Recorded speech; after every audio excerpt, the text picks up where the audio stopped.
अस्सलामुअलैकुम dear student. आज मैं क्लास 9th की केमिस्ट्री का सेकंड चैप्टर का जो टॉपिक स्टार्ट करने जा रहा हूं वो है रदरफोर्ड का एटॉमिक मॉडल और न्यूक्लियस की दरियाफ्त और रदरफोर्ड के एटॉमिक मॉडल के नुकाइस बयान करें, यानी कि Rutherford's atomic model and discovery of nucleus and defects. तो ये टॉपिक एग्जाम के अंदर लॉन्ग क्वेश्चन के तौर पे पूछा जाता है। तो आइए चलते हैं, आप देखते हैं कि रदरफोर्ड ने किस तरह अपना एटॉमिक मॉडल पेश किया। रदरफोर्ड ने एटम में पॉजिटिव और नेगेटिव जो चार्जेस को जानने के लिए सोने के ब्रिक वर्क जिसका डायमीटर 0.00004 सेंटीमीटर था, उस पर अल्फा पार्टिकल की बुछाड़ की और सोने के वर्क के पीछे एक फोटोग्राफिक प्लेट रखी। अल्फा पार्टिकल का सोने के वर्क से टकराने के बाद मुशाहिदा किया और साबित किया कि एटम के बारे में जो प्लम पुडिंग मॉडल था वो दुरुस्त नहीं है। आइए अब चलते हैं, इसके कुछ नतीज जो उसने अखज़ किए अपने मॉडल में उनको जानते हैं। अब मैं आपके सामने सोने के वर्ग में मौजूद जो एटम्स हैं वो यहाँ पे बना के दिखाऊंगा और उसके ऊपर अल्फा पार्टिकल जो कि हीलियम की मानिंद होते हैं उनकी बुछाड़ करूंगा और आपको दिखाऊंगा कि किस तरह अल्फा पार्टिकल सोने के ब्रिक जो वर्ग है उसमें से जब गुजरते हैं तो कुछ वो टकरा के वापस आ जाते हैं और कुछ सीधे गुजर जाते हैं और कुछ एंगल पे बेंड हो जाते हैं, और उनसे फिर हम नतीजा अखज़ करेंगे कि किस तरह उसने बताया कि एटम के मरकज़ में न्यूक्लियस मौजूद होता है। तो आपके सामने कुछ एटम मैं ड्रॉ करता हूँ। ये देखिएगा, ये जो सोने का ब्रिक वर्क है उसके अंदर कुछ इस तरह के एटम थे।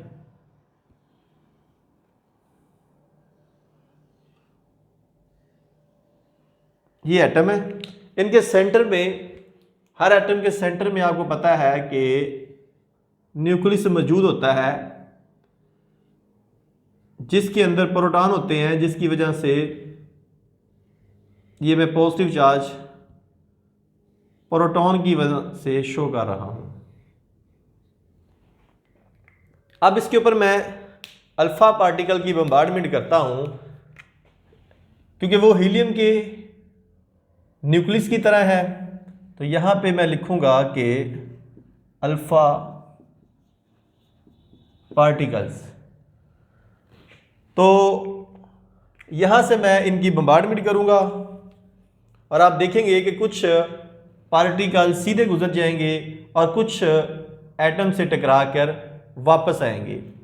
जो पार्टिकल इस लाइन में कुछ इस तरह गुजरेंगे वो सीधे गुजर जाएंगे और कुछ पार्टिकल आप देखें तो यहां से टकरा के कुछ एंगल पे वो बेंड हो रहे हैं, मुड़ रहे हैं, और कुछ आप देखें तो ऐसे टकरा कर वो बिल्कुल वापस आ रहे हैं। जो अल्फा पार्टिकल सोने के वर्ग में से सीधे गुजर जाते हैं, जो गुजर गए हैं, इससे साबित होता है कि एटम का ज्यादातर हिस्सा खाली है। यानी कि जो ये वाले अल्फा पार्टिकल जो बिल्कुल सीधे गुजर चुके हैं, इनसे साबित होता है कि एटम का ज्यादातर हिस्सा खाली है।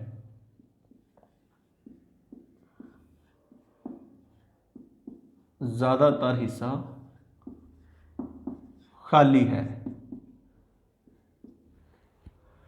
कुछ अल्फा पार्टिकल एटम के मरकजा से यानी कि न्यूक्लियस से टकरा कर मुड़ गए, जो कि न्यूक्लियस की मौजूदगी को भी ज़ाहिर करते हैं। आप ये देख सकते हैं यहां से टकरा के कुछ अल्फा पार्टिकल कुछ एंगल पे बेंट हो रहे हैं, कुछ ये टकरा के वापस आ रहे हैं। तो जो थोड़ा सा जिन्होंने अपना रास्ता तब्दील किया है, यहां से जाहिर होता है कि एटम के सेंटर में ज़रूर कोई ऐसी भारी चीज़ मौजूद है जिससे टकरा कर ये पार्टिकल वापस मुड़ रहे हैं या कुछ एंगल पे बेंड हो रहे हैं। और ये भी साबित होता है कि उनके ऊपर भी पॉजिटिव चार्ज है, उस सेंटर वाले पार्ट के ऊपर भी, क्योंकि अल्फा पार्टिकल जो होते हैं वो हमने बात की है अभी हीलियम की मानिंद होते हैं और उनके ऊपर भी पॉजिटिव चार्ज होता है। तो पॉजिटिव चार्ज पॉजिटिव से हमेशा रिपेल होता है।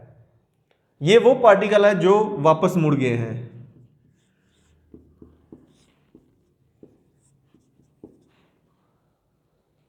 तो इस तरह हम नेक्स्ट ये भी कह सकते हैं कि इलेक्ट्रॉन्स न्यूक्लियस के गिर्द गर्दिश करते हैं शेल के अंदर।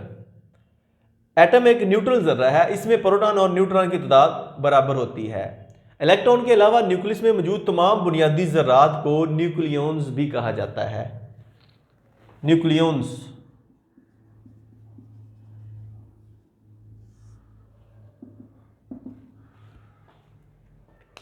तो इससे यह साबित होता है कि जब अल्फा पार्टिकल की बुछाड़ की जाती है यानी बम्बार्डमेंट की जाती है सोने के ब्रीग वर्क के ऊपर, जिसका डायमीटर मैंने आपको बताया है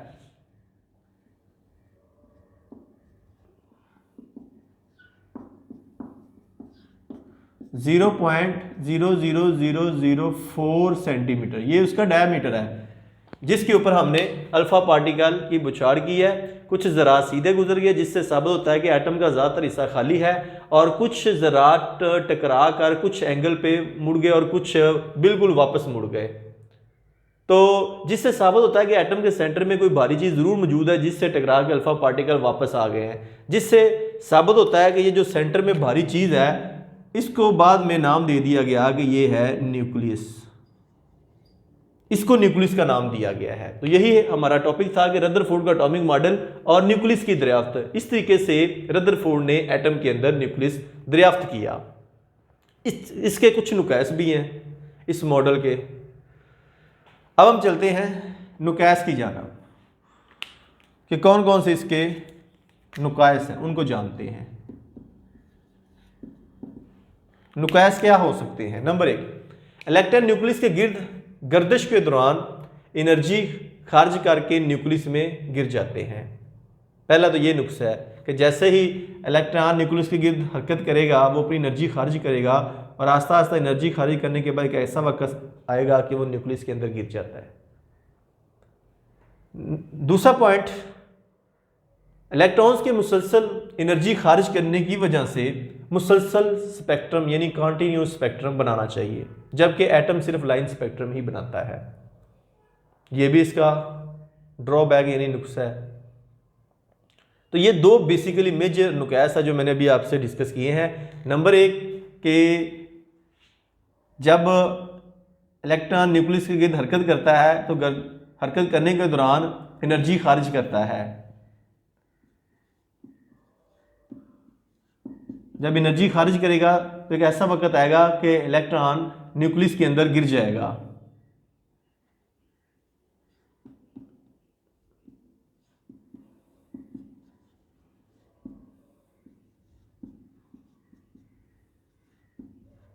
इससे एटम का तो वजूद ही खत्म हो जाता है अगर इलेक्ट्रॉन न्यूक्लियस के अंदर गिर जाता है।